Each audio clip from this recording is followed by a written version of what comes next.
고급 대리석 바닥에 쓰러진 제 뺨은 뜨겁게 달아올랐습니다. 저를 때린 사람은 며칠 전까지만 해도 제 손을 꼭 잡으며 어머니 사랑해요 하고 웃던 바로 그 여자였습니다. 제 며느리였습니다. 오늘 아침까지만 해도 저는 이 건물의 청소부였습니다. 하지만 지금 이 순간부터 저는 이 건물의 진짜 주인으로 돌아가려 합니다. 제 전 재산 100억을 걸고 며느리의 가면을 벗기기로 결심했습니다. 과연 누가 웃게 될까요? 구독과 좋아요 버튼은 저에게 큰 힘이 됩니다. 함께 해주시는 여러분, 항상 건강하시고 행복하세요. 안녕하세요. 저는 65살 김말순입니다. 사람들은 저를 강남 노블레스 타워의 왕고참 청소부라고 부릅니다. 새벽 4시 반이면 남들보다 먼저 출근해서 화장실 변기를 닦고 복도 구석구석을 걸레로 쓸어냅니다. 허리가 아파도 무릎이 시려도 저는 이 일을 멈추지 않았습니다. 왜냐하면 이 일이 제게는 단순한 노동이 아니었기 때문입니다. 이 건물은 제 삶 그 자체였습니다. 하지만 아무도 몰랐습니다. 이 노블레스 타워가 사실은 제 소유라는 것을요. 남편이 평생 지켜온 땅이 개발되면서 저는 하루아침에 100억대 자산가가 되었습니다. 하지만 저는 그 사실을 아들에게조차 숨겼습니다. 자식 농사 망칠까봐, 아들이 제 돈만 믿고 게으름을 피울까봐 두려웠습니다. 그리고 무엇보다 몸을 놀리며 일하는 것이 제게는 삶의 이유였습니다. 그렇게 저는 낮에는 청소부로, 밤에는 건물주로 이중생활을 이어왔습니다. 아들 민호는 제 자랑입니다. 성실하게, 바르게, 남 탓하지 않고 살아왔습니다. 그런 아들이 어느 날 결혼하겠다며 여자를 데려왔습니다. 그 여자의 이름은 최수진이었습니다. 상견례 날 수진이는 세상에서 가장 수줍고 곱게 웃었습니다. 그녀는 제 손을 꼭 잡으며 말했습니다. 어머니, 손이 참 고우세요. 고생 많이 하셨죠? 이제 제가 민호 씨랑 어머니 호강시켜 드릴게요. 그 말을 들으며 저는 속으로 생각했습니다. 애가 참 싹싹하고 곱구나. 우리 민호가 복이 많네. 그때는 몰랐습니다. 그 고운 미소 뒤에 악마가 숨어 있을 줄은요. 그 나긋한 목소리가 칼날처럼 날카로워질 줄은요. 수진이는 강남에서 헤어샵을 운영하는 원장이었습니다. 사업도 잘 된다고 했고 집안도 괜찮다고 했습니다. 민호는 그녀가 자랑스러웠습니다. 저 역시 그랬습니다. 하지만 그 모든 것이 거짓의 시작이었습니다. 결혼을 앞두고 수진이는 샵을 확장 이전한다고 했습니다. 그런데 이게 어찌된 일입니까? 공교롭게도 그 장소가 바로 제가 청소하는 이 건물, 노블레스 타워였습니다. 정확히는 3층이었습니다. 저는 반가운 마음에 아는 체를 하려다 멈칫했습니다. 일하는 며느리의 길을 살려주려면 시어머니가 청소부인 건 비밀로 하는 게 낫겠다고 판단했습니다. 그래서 저는 수진이 앞에서 그저 건물 청소부 아줌마로만 남기로 했습니다. 며느리가 출근할 때면 저는 복도 구석에 몸을 숨겼습니다. 며느리의 샵에 손님이 들어올 때면 저는 다른 층으로 올라갔습니다. 괜히 며느리 창피하게 만들고 싶지 않았습니다. 그런데 수진이가 입주한 첫날부터 건물 분위기가 이상하게 돌아가기 시작했습니다. 복도에서 락스 냄새가 왜 이렇게 나요? 수진이의 날카로운 목소리가 복도를 가득 채웠습니다. 관리실장님, 여기 청소 아줌마들 교육 좀 똑바로 시켜요. 수준 떨어지게 진짜. 관리소장이 죄송하다며 고개를 숙였습니다. 워낙 낡은 건물이라 그렇습니다. 수진이는 비웃듯 말했습니다. 건물이 낡은 거예요. 사람이 낡은 거예요? 눈에 안 띄게 좀 하라고 하세요. 저는 기둥 뒤에 숨어서 그 모습을 지켜봤습니다. 가슴이 철렁 내려앉았습니다. 상견례 때의 그 나긋한 목소리는 온데간데 없었습니다. 날카로운 칼날 같은 목소리만이 복도를 메우고 있었습니다. 저는 그날 밤 잠을 이루지 못했습니다. 혹시 제가 며느리를 잘못 본 건 아닐까? 혹시 며느리가 스트레스를 많이 받아서 그런 건 아닐까? 저는 스스로를 다독였습니다. 하지만 며느리의 태도는 날이 갈수록 더 심해졌습니다. 청소하는 아줌마들을 보면 대놓고 얼굴을 찌푸렸습니다. 엘리베이터에서 마주치면 손으로 코를 막았습니다. 경비 아저씨에게는 함부로 반말을 했습니다. 그 모습을 볼 때마다 저는 가슴이 무너져 내렸습니다. 내 며느리가 왜 저럴까? 내가 뭘 잘못한 걸까? 그렇게 며느리의 이중 생활은 계속되었습니다. 아들 앞에서는 세상에서 가장 착하고 상냥한 며느리였습니다. 하지만 건물에서는 가장 오만하고 무례한 사람이었습니다. 그리고 마침내 그 끔찍한 날이 찾아왔습니다. 사단은 비 오는 화요일 아침에 일어났습니다. 그날따라 하늘이 유난히 어두웠습니다. 빗물이 창문을 두드리는 소리가 불길하게 들렸습니다. 저는 평소처럼 복도를 청소하고 있었습니다. 며느리 샵 앞 복도는 특히 신경 써서 닦았습니다. 혹시라도 손님들이 미끄러질까봐 조심스럽게 물기를 제거했습니다. 그런데 그때였습니다. 복도 저 끝에서 며느리가 걸어오는 게 보였습니다. 흰색 명품 바지에 붉은 립스틱을 바른 며느리는 마치 런웨이를 걷듯 당당했습니다. 저는 재빨리 양동이를 한쪽으로 치웠습니다. 그리고 바닥이 미끄러우니 조심하시라고 말하려던 참이었습니다. 하지만 그 순간 며느리가 휴대폰을 보며 걷다가 비틀거렸습니다. 그리고 제 양동이를 걷어찼습니다. 쿵! 구정물이 사방으로 튀었습니다. 며느리의 흰색 명품 바지에 시커먼 물이 튀었습니다. 아! 며느리의 비명이 복도를 찢었습니다. 아! 저는 황급히 일어나 사과했습니다. 아이고, 죄송합니다. 다치신 데는 없으신지요? 하지만 며느리는 제 말을 듣지 않았습니다. 아니, 들으려 하지 않았습니다. 이 늙은이가 눈을 폼으로 달고 다니나? 며느리의 목소리는 증오로 가득했습니다. 이게 얼마짜린 줄 알아? 너 같은 게 평생 벌어도 못 사. 저는 그 말에 가슴이 무너졌습니다. 하지만 더 충격적인 일은 그 다음이었습니다. 며느리가 제 가슴팍을 힘껏 밀쳤습니다. 65살 노인의 몸은 가볍게 뒤로 밀려났습니다. 저는 그대로 바닥에 나동그라졌습니다. 쿵! 엉덩이가 바닥에 부딪히는 충격이 온몸으로 퍼졌습니다. 허리가 삐걱거렸습니다.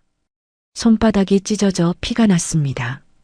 하지만 육체적 고통보다 더 아픈 것은 마음의 고통이었습니다. 쓰러진 제 얼굴을 보며 며느리는 잠깐 멈칫했습니다. 제 얼굴을 똑바로 본 겁니다. 그 순간 며느리의 눈이 커졌습니다. 분명 저를 알아봤습니다. 시어머니인 걸 알아챈 겁니다. 저는 그때 생각했습니다. 이제 며느리가 미안하다고 할 거라고요. 어머니였어요. 죄송해요. 몰랐어요. 라고 말할 거라고요. 하지만 며느리의 다음 행동은 제 상상을 초월했습니다. 며느리는 저를 알아보고도 아무렇지 않게 고개를 돌렸습니다. 그리고 차가운 눈빛으로 말했습니다. 뭘 봐? 재수없게. 그리고는 샵 직원을 향해 소리쳤습니다. 관리실 당장 불러. 이 아줌마 치워요. 해고해, 당장. 저는 그 자리에서 얼어붙었습니다. 며느리는 저를 알아봤습니다. 분명히 알아봤습니다. 하지만 시어머니가 청소부라는 사실을 들키기 싫었던 겁니다. 아니, 청소부 시어머니 자체를 혐오했던 겁니다. 그래서 저를 모르는 척 쓰레기 취급을 한 겁니다. 관리실장이 황급히 달려왔습니다. 무슨 일이십니까, 원장님? 며느리는 손가락으로 저를 가리키며 말했습니다. 저 아줌마 당장 내보내요. 내가 임대료를 얼마 내는데 이런 대접을 받아야 해요? 관리실장이 난처한 표정으로 저를 바라봤습니다. 말순 씨, 괜찮으세요? 저는 떨리는 목소리로 대답했습니다. 괜찮습니다. 제가 조심할게요. 며느리는 비웃듯 코웃음을 쳤습니다. 조심은 무슨, 다시는 내 앞에 얼씬거리지 마요. 그리고는 높은 구두 소리를 내며 샵 안으로 사라졌습니다. 저는 그 자리에서 한참을 움직이지 못했습니다. 손바닥에서 흐르는 피는 아무것도 아니었습니다. 가슴속에서 흐르는 피가 더 뜨거웠습니다. 관리실장이 조심스럽게 저를 부축해 일으켜 세웠습니다. 말순 씨, 괜찮으세요? 병원 가보셔야 하는 거 아니에요? 저는 고개를 저었습니다. 괜찮습니다. 저는 휴게실로 돌아와 의자에 주저앉았습니다. 손을 떨며 휴대폰을 꺼냈습니다. 아들에게 전화를 걸까 말까 한참을 망설였습니다. 하지만 전화를 걸 필요도 없었습니다. 아들이 먼저 전화를 걸어왔기 때문입니다. 엄마. 아들의 목소리는 평소와 달리 차가웠습니다. 엄마, 수진이가 많이 속상해하네. 샵 오픈하자마자 어떤 무식한 청소 아줌마가 행패를 부렸대. 저는 입을 열 수 없었습니다. 목구멍에서 뭔가가 걸린 것 같았습니다. 엄마는 절대 티내지 마. 수진이 알면 기절해. 걔네 집안 알지? 우리랑 레벨 다른 거. 레벨이 다르다고요? 저는 그 말에 온몸이 얼어붙었습니다. 아들은 이미 며느리의 거짓말에 넘어가 있었습니다. 아들은 며느리 편만 들고 있었습니다. 엄마, 듣고 있어? 나 잠깐 좀 잘 가보자. 제발 조용히 있어줘. 저는 아무 말도 하지 못하고 전화를 끊었습니다. 휴게실 창문 밖으로 비가 더 세차게 내렸습니다. 하늘도 우는 것 같았습니다. 저는 그날 처음으로 깨달았습니다. 가족이라는 이름이 때로는 가장 날카로운 칼이 된다는 것을요. 사랑한다는 말이 때로는 가장 큰 거짓말이 된다는 것을요. 저는 떨리는 손으로 휴대폰을 다시 꺼냈습니다. 그리고 오랫동안 누르지 않았던 번호를 눌렀습니다. 김 변호사, 저예요. 지금 당장 건물 관리 규약 좀 가져와 주세요. 그리고 CCTV 영상도 다 확보해 주세요. 전화기 너머로 변호사의 놀란 목소리가 들렸습니다. 회장님, 무슨 일이십니까? 저는 차갑게 대답했습니다. 전쟁을 시작하려고 합니다. 그날 오후 저는 청소복을 벗었습니다. 그리고 옷장 깊숙이 넣어뒀던 정장을 꺼냈습니다. 거울 속 제 모습은 낯설었습니다. 청소부 김말순이 아닌 노블레스 타워의 주인 김말순이었습니다. 며느리는 아직 몰랐습니다. 자신이 방금 건드린 사람이 누구인지를요. 자신이 뺨을 때린 그 손이 이 건물 전체를 쥐고 있다는 것을요. 저는 창밖을 내다보며 중얼거렸습니다. 최수진, 이제 진짜 레벨이 뭔지 보여드리겠습니다. 빗소리는 점점 더 거세졌습니다. 하지만 제 마음속 결심은 더 단단해졌습니다. 며느리의 가면을 벗길 시간이었습니다. 그리고 아들에게도 진실을 보여줄 시간이었습니다. 100억짜리 회초리를 들 준비가 되었습니다. 다음 날 아침이 밝았습니다. 저는 평소와 다른 모습으로 건물에 들어섰습니다. 청소복 대신 검정색 정장을 입었습니다. 낡은 운동화 대신 구두를 신었습니다. 머리는 단정하게 빗어 넘겼고 얼굴에는 엷은 화장을 했습니다. 경비실을 지나칠 때 경비 반장님이 깜짝 놀라 벌떡 일어섰습니다. 회장님, 저는 손을 들어 조용히 하라는 신호를 보냈습니다. 경비 반장님은 고개를 끄덕이며 자세를 고쳐 잡았습니다.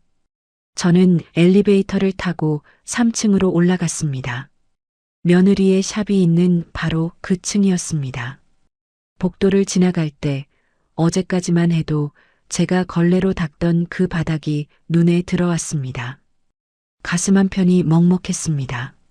하지만 저는 감정을 추스르고 관리사무소 문을 열었습니다.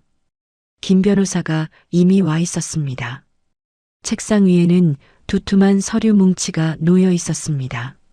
건물 소유권 증명서, 등기부 등본, CCTV 영상 파일, 그리고 임대차 계약서였습니다. 회장님, 준비 다 됐습니다. 변호사의 목소리는 단호했습니다. 고맙습니다. 저는 서류를 한 장 한 장 넘기며 확인했습니다. 며느리가 작성한 임대차 계약서에는 특약 사항이 명시되어 있었습니다. 건물 내 질서 유지 의무, 타 임차인 및 직원에 대한 예의 준수, 이를 위반할 시 즉각 계약 해지 가능. 며느리는 이 조항을 읽지도 않고 서명했을 겁니다. 아니, 자신이 그 조항을 어길 거라고는 꿈에도 생각하지 못했겠죠. 저는 의자에 앉아 며느리를 기다렸습니다. 시계 초침 소리가 유난히 크게 들렸습니다. 그리고 얼마 지나지 않아 복도에서 익숙한 구두 소리가 들려왔습니다. 관리실장, 며느리의 날카로운 목소리가 복도를 가득 채웠습니다. 그 늙은이 아직 안 잘랐어요? 내가 임대료를 얼마를 내는데. 사무소 문이 거칠게 열렸습니다. 며느리가 성큼성큼 걸어 들어왔습니다. 그리고 저와 눈이 마주쳤습니다. 순간 며느리의 발걸음이 멈췄습니다. 얼굴이 하얗게 질렸습니다. 눈이 휘둥그레졌습니다. 입이 벌어졌다 닫혔다를 반복했습니다. 어머니? 며느리의 목소리가 떨렸습니다. 여긴 웬일이세요? 아니, 그 옷은 뭐고? 저는 천천히 자리에서 일어났습니다. 그리고 며느리를 똑바로 바라보며 말했습니다. 내 건물 관리가 잘 되고 있나 시찰 나왔습니다. 최 원장, 며느리는 제자리에서 얼어붙었습니다. 네, 건물 시찰이라뇨? 여기가 어머니 건물이라고요? 며느리의 목소리는 점점 작아졌습니다. 말도 안 돼요. 민호 씨는 아무 말 없었는데요. 저는 책상 위에 서류를 집어 며느리 앞으로 던졌습니다. 서류가 바닥에 흩어졌습니다. 등기부 등본이 며느리 발 앞에 떨어졌습니다. 소유주 김말순. 며느리는 서류를 집어들었습니다. 떨리는 손으로 글자를 훑었습니다. 얼굴이 점점 더 창백해졌습니다. 이게 대체? 며느리의 목소리는 이제 거의 들리지 않았습니다. 저는 상석에 앉아 다리를 꼬았습니다. 그리고 차갑게 말했습니다. 내 아들한테 말 안 한 건 내 마음이고요. 최 원장은 내 건물에 새 들어 사는 사람일 뿐입니다. 며느리의 얼굴이 일그러졌습니다. 눈에서는 당황과 분노가 뒤섞여 있었습니다. 하지만 무엇보다도 두려움이 가득했습니다. 저는 그 순간을 놓치지 않았습니다. 보통 사람이라면 여기서 무릎을 꿇었을 겁니다. 용서를 빌었을 겁니다. 하지만 며느리는 달랐습니다. 며느리는 순식간에 표정을 바꿨습니다. 놀라움은 사라지고 억지 미소가 떠올랐습니다. 세상에서 가장 밝고 귀여운 목소리로 말했습니다. 어머니, 진작 말씀하시죠. 서프라이즈예요? 며느리는 제 팔을 붙잡으려 했습니다. 하지만 저는 손을 뿌리쳤습니다. 며느리는 당황한 기색 없이 계속 말을 이었습니다. 세상에, 전 그것도 모르고 어제 실례를 했네요. 아까 그 청소 아줌마가 어머니인 줄은 꿈에도 몰랐어요. 너무 꼬질꼬질, 아니, 남루하게 하고 계셔서요. 저는 그 말에 피가 거꾸로 솟았습니다. 하지만 참았습니다. 감정을 드러내면 지는 겁니다. 몰랐으면 뺨을 때려도 된다는 겁니까? 저는 차갑게 물었습니다. 며느리는 잠깐 말을 멈췄습니다. 하지만 곧 다시 입을 열었습니다. 아니, 그게 아니라요. 제가 요즘 예민해서 실수한 거예요. 샵 오픈하느라 스트레스도 많이 받고요. 가족끼리 왜 이러세요? 며느리의 목소리는 점점 더 애교스러워졌습니다. 민호 씨한테 말하면 민호 씨가 누구 편들 것 같아요? 어머니도 아시잖아요. 민호 씨가 저 얼마나 사랑하는지. 그 말에 저는 온몸에 소름이 돋았습니다. 적반하장이었습니다. 며느리는 오히려 아들을 방패막이로 세우고 있었습니다.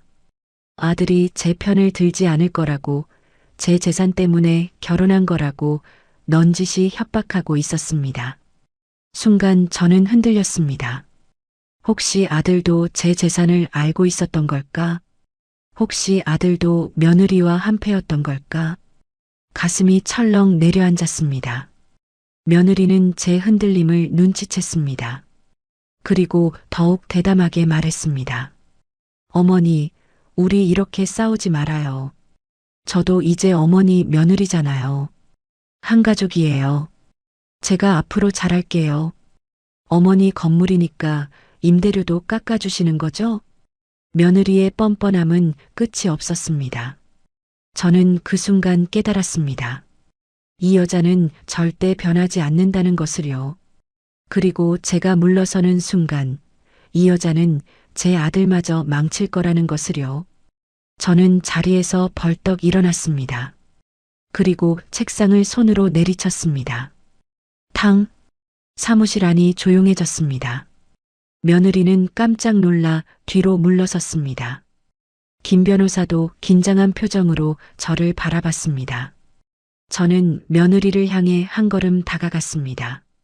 며느리는 본능적으로 뒤로 물러났습니다. 최수진, 제 목소리는 얼음장처럼 차가웠습니다. 당신이 진짜 뭘 잘못했는지 아직도 모르는 모양이네요. 며느리의 얼굴이 굳어졌습니다. 저는 계속 말을 이었습니다. 당신은 어제 시어머니를 때렸습니다. 바닥에 쓰러뜨렸습니다. 그리고 알면서도 모른 척했습니다. 청소부라는 이유로 사람을 짐승만도 못하게 대했습니다. 며느리는 입술을 깨물었습니다. 하지만 저는 멈추지 않았습니다. 더 큰 잘못은 따로 있습니다. 당신은 내 아들을 속였습니다. 거짓말로 내 아들의 마음을 조종했습니다. 그리고 지금 이 순간에도 내 아들을 방패막이로 쓰고 있습니다. 며느리의 눈에서 눈물이 흘러내렸습니다. 하지만 저는 알고 있었습니다. 그 눈물이 진짜가 아니라는 것을요. 어머니, 제발이요. 며느리는 흐느끼기 시작했습니다. 저 정말 잘못했어요. 용서해 주세요. 하지만 그때였습니다. 사무실 문이 열리고 휠체어가 들어왔습니다. 저는 그분을 보고 깜짝 놀랐습니다. 박 회장님이었습니다. 이 건물 카페의 단골이자 예전에 제가 쓰러졌을 때 구해주신 바로 그분이었습니다. 김 여사, 박 회장님의 목소리는 위험이 가득했습니다. 왜 망설이십니까? 저런 물건들은 싹 다 치워버려야지. 며느리는 박 회장님을 보고 당황했습니다. 아니, 할아버지는 누구세요? 박 회장님은 차갑게 웃었습니다. 나, 자네가 들어오고 싶어서 안달났던 블랙 다이아 클럽 회장일세. 며느리의 얼굴이 새하얗게 질렸습니다. 블랙 다이아 클럽은 강남에서 가장 권위 있는 사교 클럽이었습니다. 며느리가 몇 번이나 가입을 시도했지만 번번이 거절당한 그곳이었습니다. 그리고 박 회장님은 그 클럽의 설립자였습니다. 자네, 내 건물 담보로 사채 썼더구먼? 박 회장님의 말에 며느리는 비틀거렸습니다. 뭐라고요? 박 회장님은 서류 하나를 꺼내 책상 위에 던졌습니다. 며느리의 사채 내역서였습니다. 혼수며 샵 오픈 비용으로 수억 원의 빚을 지고 있었습니다. 게다가 2번의 파혼 경력과 재산 사기 전력까지 낱낱이 적혀 있었습니다. 저는 그 서류를 보고 경악했습니다. 며느리는 우리 아들이 처음이 아니었습니다. 이미 2번이나 같은 수법으로 남자들에게 접근했다가 들통나 소송까지 갔던 겁니다. 우리 아들은 그저 3번째 호구였던 겁니다. 이건 모함이에요. 며느리는 울부짖었습니다. 전부 거짓말이에요. 민호 씨, 민호 씨 불러와요. 며느리는 히스테리를 부리기 시작했습니다. 하지만 그때 사무실 문 뒤에서 누군가 걸어 나왔습니다. 제 아들 민호였습니다. 얼굴은 핏기 하나 없이 창백했습니다. 눈은 충혈되어 있었습니다. 주먹은 바들바들 떨리고 있었습니다. 민호는 모든 것을 다 들었던 겁니다. 며느리의 거짓말을, 저를 때린 일을, 사채 빚까지 전부 다요. 너. 민호의 목소리는 깨져 있었습니다. 정말 이런 사람이었니? 우리 엄마한테 뺨을 때려. 그리고 뭐? 사채? 며느리는 민호를 보자 마지막 희망이라는 듯 달려갔습니다. 민호 씨, 오해야. 어머니가 나 미워해서 꾸민 일이야. 하지만 민호는 며느리를 밀쳐냈습니다. 손대지 마. 민호의 목소리는 차갑게 식어 있었습니다. 며느리는 바닥에 주저앉아 울기 시작했습니다. 하지만 그 울음소리는 더 이상 아무도 움직이지 못했습니다. 저는 며느리 앞으로 걸어갔습니다.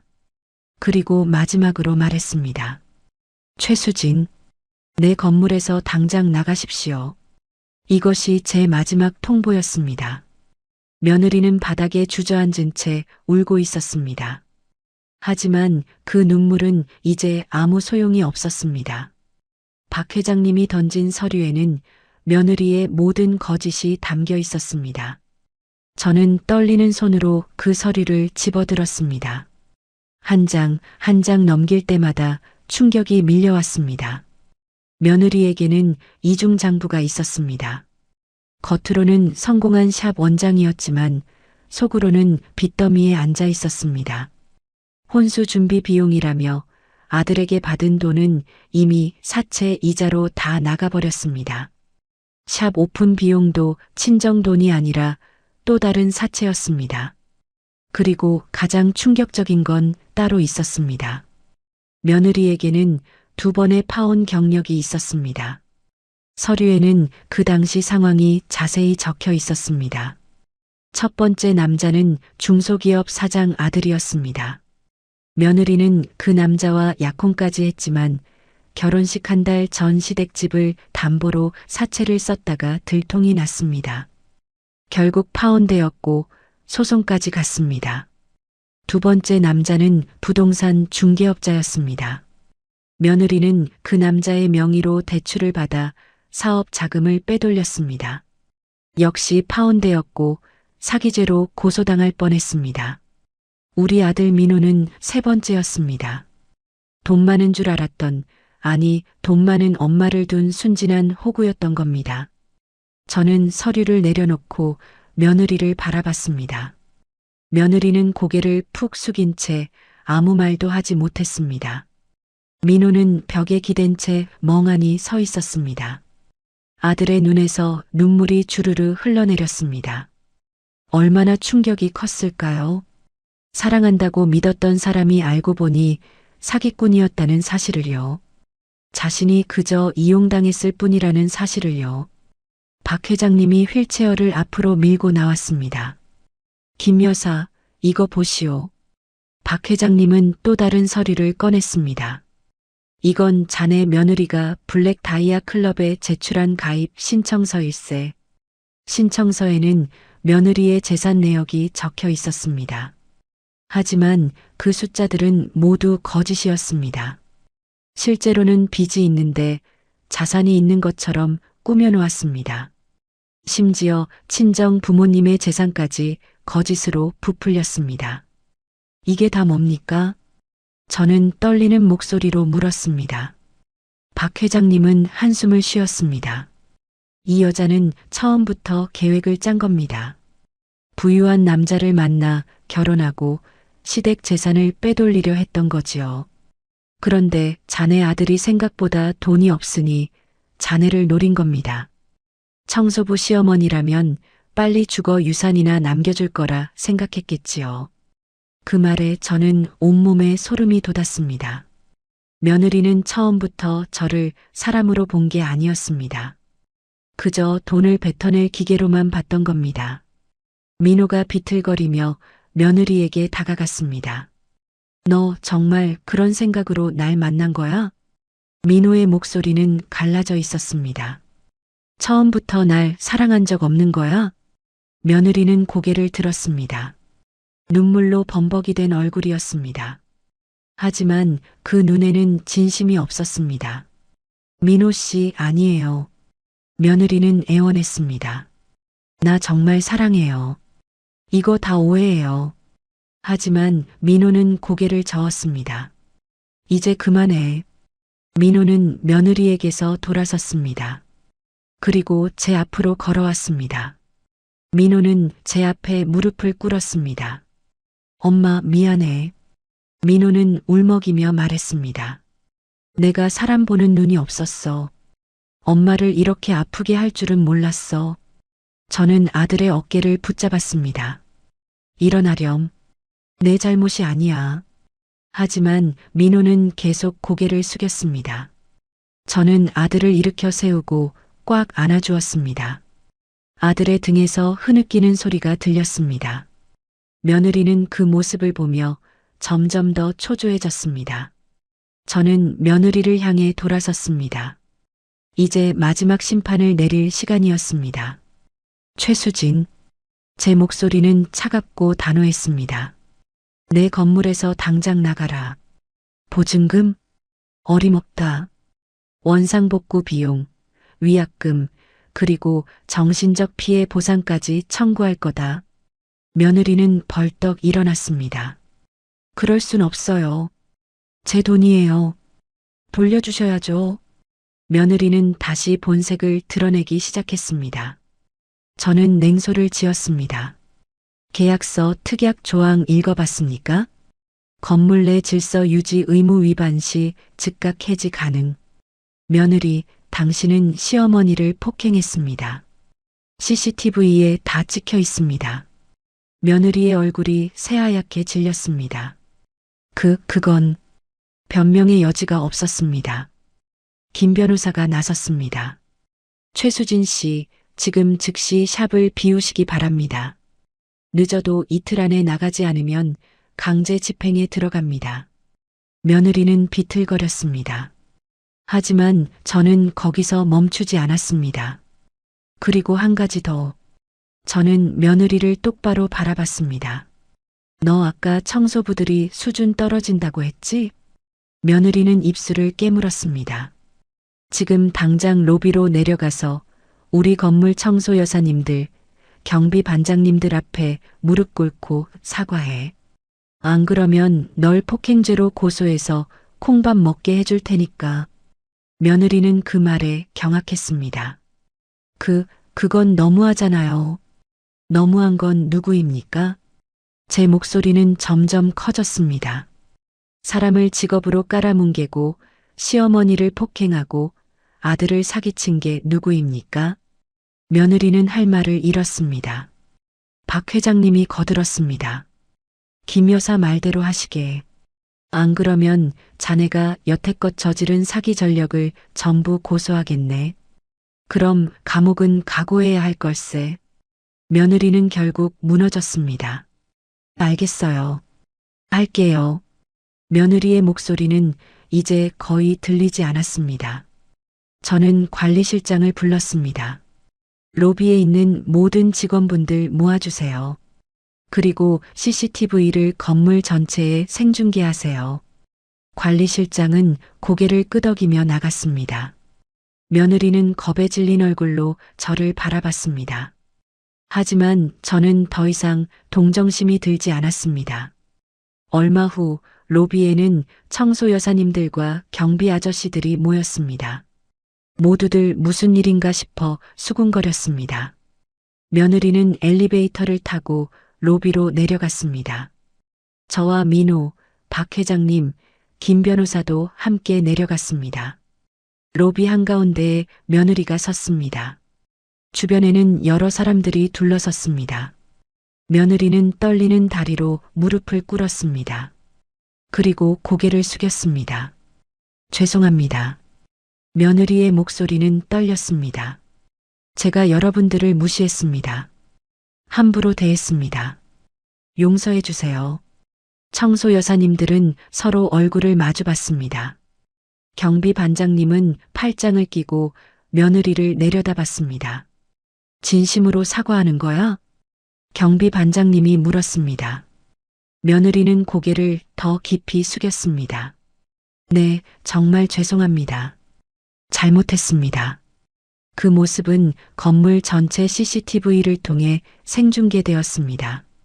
각 층 모니터에서 엘리베이터 안 화면에서 며느리가 무릎 꿇은 모습이 흘러나왔습니다. 며느리의 샵 직원들도 모니터를 통해 그 장면을 봤을 겁니다. 며느리의 고객들도 지나가던 사람들도 모두 봤을 겁니다. 며느리의 자존심은 그렇게 산산조각이 났습니다. 사과가 끝나고 며느리는 비틀거리며 일어났습니다. 얼굴은 눈물과 콧물로 범벅이었습니다. 화장은 다 지워졌고 머리는 헝클어졌습니다. 그 모습은 며칠 전 상견례 때의 우아한 모습과는 천지 차이였습니다. 며느리는 고개를 숙인 채 로비를 빠져나갔습니다. 아무도 그를 동정하지 않았습니다. 아무도 그를 붙잡지 않았습니다. 며느리는 그렇게 사라졌습니다. 그날 밤 저는 박 회장님과 단둘이 앉아 있었습니다. 건물 옥상 정원이었습니다. 도시의 야경이 눈부시게 펼쳐져 있었습니다. 저는 박 회장님께 여쭤봤습니다. 회장님, 어떻게 그 모든 걸 알고 계셨습니까? 박 회장님은 빙그레 웃었습니다. 김 여사, 내가 이 바닥에서 얼마나 오래 살았는데 저런 사기꾼들 몇 번 봤다고 생각하시오? 박 회장님은 찻잔을 들어 한 모금 마셨습니다. 그리고 이어서 말했습니다. 며느리가 처음 이 건물에 입주 신청했을 때부터 수상했소. 신용 조회를 해보니 이중장부가 나오더군. 그래서 사람을 붙여 조사했지. 저는 고개를 끄덕였습니다. 박 회장님은 제가 심장마비로 쓰러졌을 때 저를 구해준 은인이었습니다. 그때부터 우리는 각별한 사이가 되었습니다. 박 회장님은 사실 이 건물에 숨겨진 지분을 가진 공동 투자자이기도 했습니다. 제 남편이 돌아가시고 나서 건물 운영이 막막했을 때 박 회장님이 도와주셨습니다. 자금도 대주시고 경영 자문도 해주셨습니다. 그 덕분에 이 건물이 지금처럼 잘 운영되고 있는 겁니다. 김 여사는 좋은 사람이요. 박 회장님이 말했습니다. 그런 사람이 저런 악녀한테 당하는 걸 보고만 있을 순 없었지. 저는 박 회장님의 손을 꽉 잡았습니다. 고맙습니다. 회장님 아니었으면 어찌 될 뻔했습니까? 박 회장님은 손을 흔들었습니다. 아니요, 김 여사가 알아서 잘했을 거요. 다만 내가 조금 도와줬을 뿐이지. 우리는 한참을 말없이 야경을 바라봤습니다. 도시의 불빛들이 반짝이고 있었습니다. 그 불빛 하나하나에 누군가의 삶이 담겨 있을 거라 생각하니 가슴이 뭉클했습니다. 민호는 어떻게 하실 생각이요? 박 회장님이 물었습니다. 저는 한숨을 쉬었습니다. 이혼 소송을 진행할 겁니다. 이미 변호사와 상담했습니다. 박 회장님은 고개를 끄덕였습니다. 현명한 선택이요. 그 아이는 배워야 하오. 사람을 보는 눈을요. 저도 그렇게 생각했습니다. 민호는 제 앞에서 한참을 울었습니다. 자신의 어리석음을 탓했습니다. 하지만 저는 아들을 탓하지 않았습니다. 사랑에 눈이 멀면 누구나 어리석어지는 법이니까요. 다만 이번 일을 통해 아들이 더 단단해지길 바랄 뿐이었습니다. 한 달 후 며느리의 샵은 완전히 폐업했습니다. 빚을 갚지 못해 압류당한 겁니다. 며느리는 강남을 떠났다고 들었습니다. 어디로 갔는지는 아무도 모릅니다. 아들 민호는 이혼 소송을 진행 중입니다. 며느리 측에서는 위자료를 요구했지만 오히려 사기죄로 맞고소를 당했습니다. 결과가 어떻게 나올지는 모르겠지만 저는 아들을 믿습니다. 제 곁을 지켜준 박 회장님께는 감사의 마음을 전했습니다. 회장님은 여전히 매일 아침 이 건물 카페에 오셔서 커피를 드십니다. 저도 여전히 청소복을 입고 건물을 돌아다닙니다. 하지만 이제는 아무도 저를 무시하지 않습니다. 회장님 나오셨습니까? 경비 반장님의 우렁찬 인사가 건물을 울립니다. 청소 여사님들도 저를 보면 반갑게 인사합니다. 저는 그분들과 함께 점심을 먹고 수다를 떨고 웃습니다. 이것이 제 삶입니다. 돈으로 살 수 없는 진짜 품격입니다. 한 달이 흘렀습니다. 며느리 수진이의 샵은 완전히 문을 닫았습니다. 유리창에는 폐업 안내문이 붙어 있었습니다. 그 화려했던 인테리어는 이제 먼지만 쌓여가고 있었습니다. 며느리는 빚을 갚지 못해 결국 모든 것을 압류당했습니다. 샵 기기들, 가구들, 심지어 개인 물품까지 전부 경매로 넘어갔습니다. 그리고 며느리는 강남을 떠났습니다. 어디로 갔는지 아무도 모릅니다. 소식도 끊겼습니다. 다만 들리는 소문으로는 지방 어느 작은 미용실에서 일한다고 했습니다. 예전의 화려함은 온데간데였고 이제는 그저 평범한 미용사로 살아간다고 했습니다. 저는 그 소식을 듣고도 동정심이 들지 않았습니다. 자업자득이었으니까요. 며느리는 스스로 그 길을 선택했고 그 대가를 치르는 것뿐이었습니다. 아들 민호는 여전히 이혼 소송을 진행 중입니다. 며느리 측에서는 위자료를 요구했습니다. 하지만 오히려 사기죄와 폭행 방조죄로 맞고소를 당했습니다. 변호사는 승소 가능성이 높다고 했습니다. 증거가 명확하니까요. CCTV 영상, 사체 내역서, 파혼 전력, 모든 것이 며느리에게 불리했습니다. 민호는 그 과정에서 많이 성숙해졌습니다.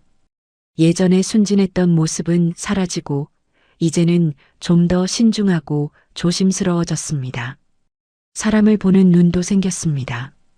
어느 날 저녁 민호가 제게 물었습니다. 엄마, 난 왜 몰랐을까? 수진이가 그런 사람인 줄. 저는 아들의 손을 잡았습니다. 사랑하면 눈이 멀어지는 법이란다. 내 잘못이 아니야. 민호는 고개를 끄덕였습니다. 하지만 눈가에는 아직도 슬픔이 남아 있었습니다.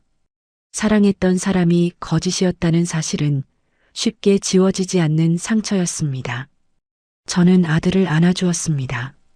그리고 속으로 다짐했습니다. 앞으로는 더 신중하게 아들의 결혼 상대를 살펴야겠다고요. 어느 화창한 봄날이었습니다. 저는 건물 옥상 정원에서 화분에 물을 주고 있었습니다. 박 회장님이 휠체어를 타고 올라오셨습니다. 김 여사, 오늘 날씨 참 좋구먼. 저는 웃으며 대답했습니다. 그러게요, 회장님. 봄이 왔네요. 우리는 나란히 앉아 도시를 내려다봤습니다. 빌딩 숲 사이로 봄바람이 불어왔습니다. 박 회장님이 문득 물었습니다. 후회는 안 하시오? 100억을 들여서까지 며느리를 내쫓은 거. 저는 고개를 저었습니다. 아니요. 전혀요. 박 회장님은 빙그레 웃었습니다. 그래, 그래야지. 돈으로 살 수 없는 게 바로 자존심이고 품격이지. 저는 박 회장님의 말에 깊이 공감했습니다. 100억이라는 돈은 제게 큰 돈이었습니다. 하지만 그보다 더 중요한 것은 제 존엄이었습니다. 며느리에게 맞고도 참는 것, 그것은 돈을 아끼는 게 아니라 제 자신을 버리는 일이었습니다. 저는 그 100억으로 제 자존심을 지켰습니다. 그리고 아들에게 가르쳤습니다. 돈보다 중요한 것이 사람의 도리라는 것을요. 아무리 가족이라도 아무리 사랑한다 해도 사람을 함부로 대해서는 안 된다는 것을요. 회장님, 저는 이 100억을 전혀 아깝지 않습니다. 저는 진심으로 말했습니다. 오히려 제대로 썼다고 생각합니다. 며느리는 교훈을 얻었을 겁니다. 아들도 배웠을 겁니다. 그리고 저 자신도 깨달았습니다. 돈은 언제든 다시 벌 수 있지만 잃어버린 자존심은 되찾기 어렵다는 것을요. 박 회장님은 제 어깨를 토닥였습니다. 김 여사는 훌륭한 사람이요. 그 말에 저는 뭉클했습니다. 계절이 바뀌고 겨울이 찾아왔습니다. 어느 날 저녁 건물 밖으로 나서니 눈이 내리고 있었습니다. 하얀 눈송이가 가로등 불빛에 반짝였습니다. 저는 청소복을 입고 있었습니다. 네, 여전히 청소 일을 하고 있습니다. 건물주지만 청소부이기도 합니다. 왜냐하면 이 일이 제게는 삶의 의미이기 때문입니다. 누군가는 물을지도 모릅니다. 왜 그렇게까지 하느냐고요.